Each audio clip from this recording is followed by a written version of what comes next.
গল্প কাহনের আজকের আয়োজনে থাকছে হুমায়ুন আহমেদের ছোট গল্প আড্ডা। চলন্তিকা ডিকশনারিতে আড্ডার অর্থ দেওয়া হয়েছে কুলোকের মিলনস্থান। আমার দক্ষিণ হাওয়ার বাসায় প্রায় আড্ডা বসে, অর্থাৎ কিছু কুলোক একত্রিত হন। আড্ডার প্রধান ব্যক্তিকে বলে আড্ডাধারী, আমি সেই জন। বাকিদের পরিচয় দিচ্ছি।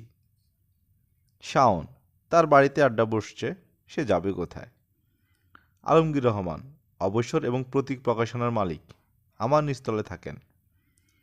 আর্কিটেক্ট করিম, তিনি আগে দক্ষিণ হাওয়াতেই থাকতেন, এখন বিতাড়িত।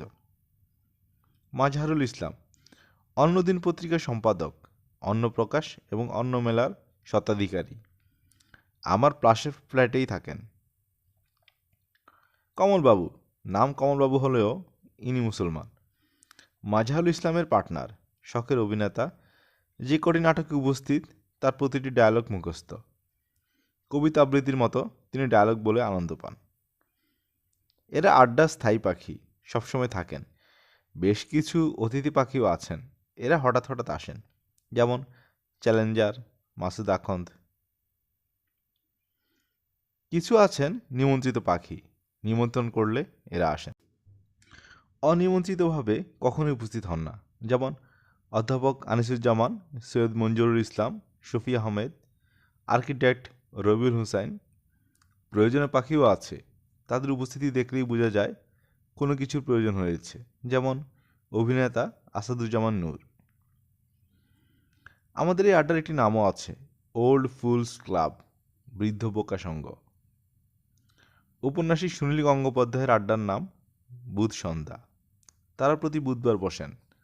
প্রধানত সাহিত্য নিয়ে কথাবার্তা হয়, রচনা পাঠ করা হয়। আমাদের এখানেও রচনা পাঠ করা হয়, আমার একার রচনা। বৃদ্ধ বোকার সঙ্গে আমি ছাড়া লেখক কেউ নই।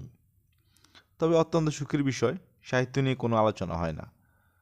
পরাবাস্তবতা, জাদু বাস্তবতা কিংবা মানিক বন্দ্যোপাধ্যায়ের সমগ্র রচনায় কোনো কৃষক চরিত্র নেই কেন, এই নিয়ে কোনো আলোচনায় কেউ যায় না। তাহলে আমরা কি করি? শুরুর কিছুক্ষণ আমরা ঝিম ধরে থাকি, যাদের মোবাইল আছে তারা মোবাইল টিপাটিপি করে। আলমগীর রহমান ঘন ঘন হাই তোলেন এবং বলেন, শরীর ভালো লাগছে না, আজ যাই। মুখে বলেন কিন্তু ওঠেন না। কেউ তাকে থাকার জন্য সাদাসাদিও করে না। বাকি সদস্যরাও আলোচনা শুরুর বিষয় পান না, তারা উসকুস করেন। তখন আড্ডাধারী হিসাবে আমার দায়িত্ব পড়ে আসর জমানোর। আমি নৌকার পাল তুলে দিই, জানি পাল তুললেই নৌকা চলা শুরু করবে। রাজনীতি কোনো প্রসঙ্গ তুলেই সবাই লুফে নেয়, তুমুল আলোচনা শুরু হয়ে যায়। বাঙালিরা হলো নাচুনি বুড়ি, আর রাজনীতি ঢোলের বাদ্য। উদাহরণ দেই, আমি বললাম, আওয়ামী লীগের ডিজিটাল মন্ত্রিসভায় কিছু মন্ত্রী থাকা উচিত যাদের কোনো দপ্তর থাকবে না। তাদের একটাই কাজ, তারা বিভিন্ন টিভি চ্যানেলে শুধু টকশো করবেন। করিম বলল, তাদের গাড়িতে কি ফ্ল্যাগ থাকবে? আলমগীর বলল, অবশ্যই থাকবে, ডাবল ফ্ল্যাগ থাকবে। একটা আমাদের জাতীয় পতাকা, আর একটা যে টিভি স্টেশনে টকশোতে অংশ নিতে যাচ্ছেন তাদের মনোগ্রাম খচিত পতাকা। কমল বলল, আর কিছু মন্ত্রী থাকবেন যারা শুধু সংবাদ সম্মেলন করবেন, আর কিছু না, তাদের টাইটেল চিৎকারক মন্ত্রী। আলোচনা জমে ওঠে। এক পর্যায়ে শাওন হতাশ এবং দুঃখিত গলায় বলে, তোমাদের এই রাজনৈতিক আলাপটা কি বন্ধ করবে? এই আলোচনার কোনো ফলাফল আছে? সমস্যা হচ্ছে, আড্ডার কোনো আলোচনারই কোনো ফলাফল নেই। শুধু আড্ডা কেন, গোটা বাংলাদেশেরই আলোচনা, গোল টেবিল বৈঠক, চারকোনা টেবিল বৈঠক, চলমান গাড়ি বৈঠক, সবই ফলাফল শূন্য। আমরা সবাই শূন্য আমাদের এই শূন্য রাজত্বে। আড্ডায় মাঝে মাঝে গানের আসর বসে। শাওনের মুড ভালো থাকলে একের পর এক গান করতে থাকে। আবার অতিথি পাখি sub inspector Tutul, SI Tutul যখন আসে তখনও গান হয়। তবে সে আড্ডায় কখনো হুমায়ুন আহমেদের লেখা গান ছাড়া অন্য কোনো গান করে না। আবার শুনেছি যখন সে অন্য কোনো আড্ডায় যায় তখন হুমায়ুন আহমেদকে ভাসুরের মতো দেখে। তার গান দূরে থাকুক, নাম উচ্চারণ করে না। হুমায়ুন আহমেদ বিষয়ক পরচর্চাও নাকি অনিচ্ছা অংশগ্রহণ করে। টুটুল শুধু যে গান চমৎকার করে তা না, আড্ডাবাজ হিসেবেও সে অসাধারণ। তার মতো সুন্দর করে গল্প আর একজনই শুধু করতে পারে, তার নাম জাহিদ হাসান। আমাদের আড্ডায় সে অতিথি পাখি ক্যাটাগরিতে পড়ে।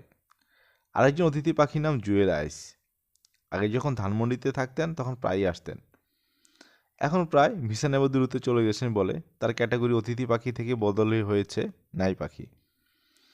তিনি সুন্দর কথা বলেন এবং কথা বলতে পছন্দ করেন। তবে ইদানিং কথা বলে তার কিছু সমস্যা যাচ্ছে বলে আড্ডায় ঠিকমতো অংশ নিতে পারছেন না। জুয়েল আইচ আড্ডায় উপস্থিত হওয়া মানেই ম্যাজিক, এই কথা আমাদের ওল্ড ফুলস ক্লাবের জন্য সত্যি না। আমাদের কয়েকটি নিয়ম আছে। আড্ডায় কোনো ম্যাজিশিয়ান এলে তাকে ম্যাজিক দেখাতে বলা যাবে না। কোনো ডাক্তার এলে রোগীর বর্ণনা নিয়ে তার কাছে যাওয়া যাবে না। কোনো গায়ক এলেই বলা যাবে না, ভাই শুরু করুন তো। কেউ নিজ থেকে কিছু করতে চাইলে কোনো বাধা নেই।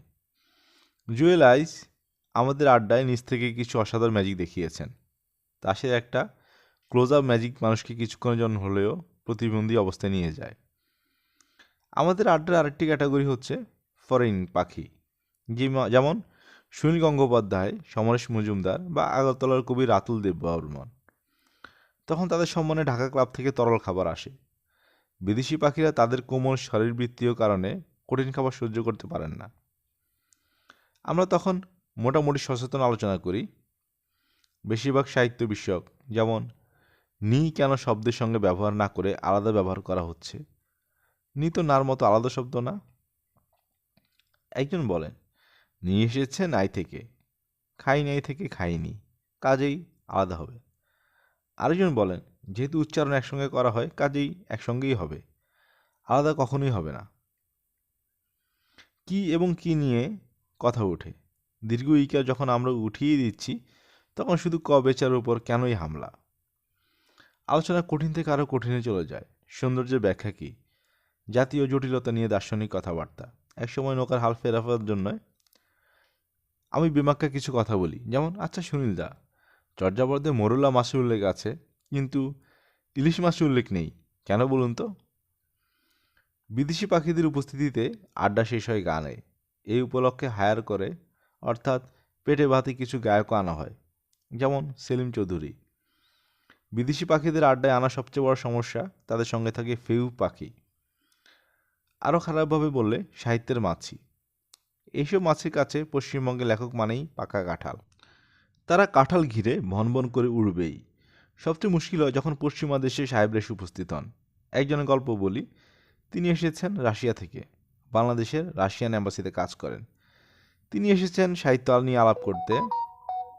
আমি হতাশ হয়ে আড্ডার বন্ধুদের দিকে তাকিয়ে বললাম, মহাযন্ত্রণায় পড়লাম। এই রাশিয়া ভুস্কির সঙ্গে সাহিত্য নিয়ে কী ঘটর করব।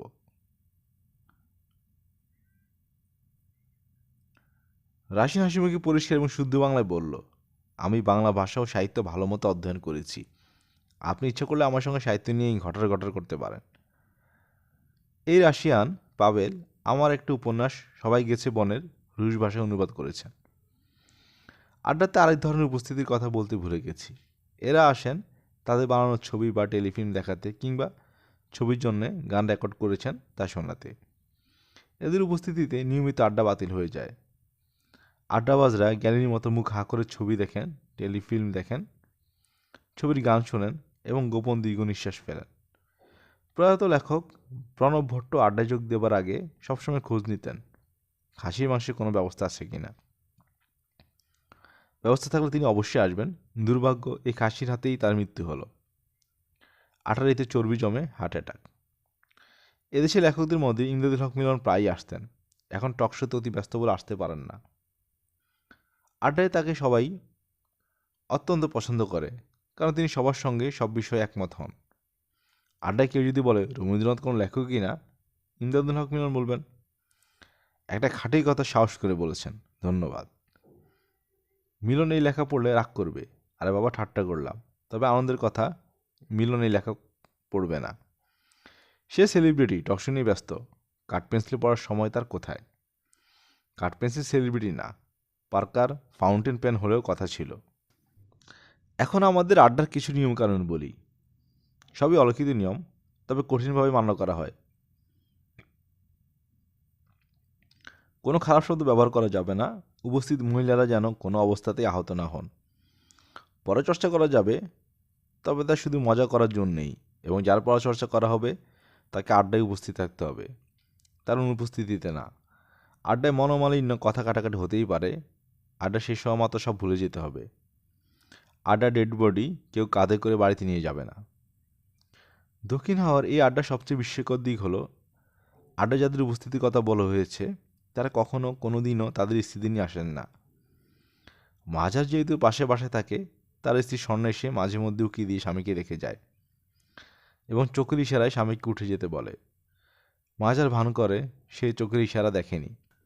একমাত্র ব্যতিক্রম উপন্যাসিক মইনুল আহসান সাবের, তিনি আমাদের আড্ডায় কম আসেন, তবে বেশিরভাগ সময় তার স্ত্রীকে নিয়ে আসেন। মহিলারা কেন ওল্ড ফুলস ক্লাব এড়িয়ে চলেন তা এখনও জানি না। মিস্টার আলী সাহেবকে কারণটা বের করতে বলেছি, তিনি চিন্তা ভাবনা করছেন। সিদ্ধান্তে পৌঁছালেই আমি জানাবো। কিছুদিন আগে আমাদের আড্ডা সম্পর্কে একটি ভয়ঙ্কর তথ্য আবিষ্কার করেছি। বন্ধুদের বলেছি, সবাই একমত হয়েছেন। তথ্যটা আপনাদের জানাই। তেমন ঘনিষ্ঠতা নেই এমন কেউ যদি হঠাৎ এসে আড্ডায় আসক্ত হন, তাহলে বুঝে যাবে তার দিন শেষ হয়েছে, ডাক এসেছে, তাকে চলে যেতে হবে। 4 জনের উদাহরণ আমাদের কাছে আছে, তাদের নাম বলতে মন সায় দিচ্ছে না। সর্বশেষ নামটা শুধু বলি, কেমিস্ট্রির দেলোয়ার ভাই। তিনি যাবেন ইউরোপ, রাত 1টায় ফ্লাইট। তারপরেও কিছুক্ষণ আড্ডা থাকার জন্য তিনি টেলিফোন করেছিলেন। টেলিফোনে এটাই তার সঙ্গে আমার শেষ আলাপ। ইউরোপ থেকে ফিরেই তিনি মারা গেছেন। এখন হঠাৎ আড্ডায় যোগ দিয়েছেন নতুন একজন, আমার শৈশব বন্ধু কঠিন মালানা সেহেরি। সন্ধ্যায় মিলানোর পর তিনি ঘরে থাকতে পারেন না। যদি কোনো একদিন না আসেন, আমি ভয়ে ভয়ে তার বাসায় টেলিফোন করি। ভাবি টেলিফোন ধরেন। আমি বলি, ভাবি সেহেরি কেমন আছে? তার কোনো সমস্যা নাই তো? শরীর ঠিক আছে? ভাবি বলেন, বুড়া ভালো আছে, খাটে বসে বকর বকর করছে। আমি বলি, শুনে শান্তি পেলাম ভাবি, পৃথিবীতে বকর বকর অবিনশ্বর, আর সবই নশ্বর।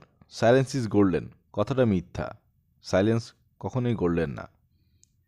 এতক্ষণ আপনারা শুনছিলেন হুমায়ুন আহমেদের আত্মজীবনী বিষয়ক গল্প আড্ডা। আমরা নিয়মিত গল্প পাঠ করে শোনাচ্ছি। নিয়মিত গল্প শুনতে আমাদের চ্যানেলটি সাবস্ক্রাইব করে পাশে থাকুন। ভালো থাকুন। ধন্যবাদ।